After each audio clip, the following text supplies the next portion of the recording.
হাদা কিতাবুন, এই বাক্যটির আজকে আমরা তারকিব শিখব।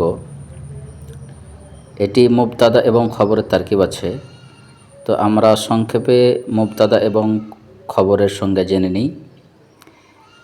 যে ইসিম দিয়ে বাক্য শুরু হয় তাকে মুবতাদা বলে, এবং ওই ইসিম সম্পর্কে যা কিছু বলা হয় তাকে খবর বলে।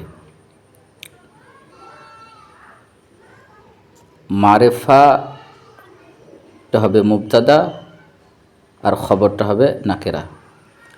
মুবতাদাটা হবে মারেফা এবং খবরটা হবে নাকেরা। তো হাদা আসমায়ে ইশারা মারফু মুহাল্লান মুবতাদা। আমরা এরাব সহকারে তারকিব করছি যাতে করে আমরা বুঝতে পারি যে মারফু কেন বলছি। মারফু এই কারণে বলছি যে মুবতাদাকে পেশ হয়, আর যাকে পেশ হয় তাকে মারফু বলে। তো হাজা আসমায়ে ইশারা মারফু মুহাল্লান মুবতাদা।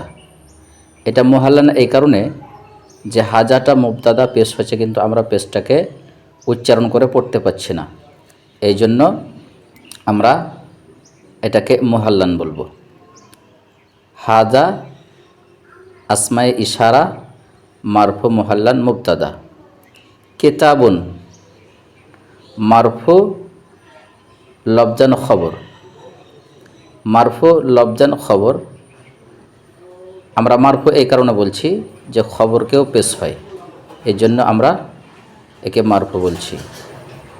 আর যেহেতু এখানে পেশ দুটোকে উচ্চারণ করে পড়া যাচ্ছে, তাই আমরা এটাকে লফজি বলছি।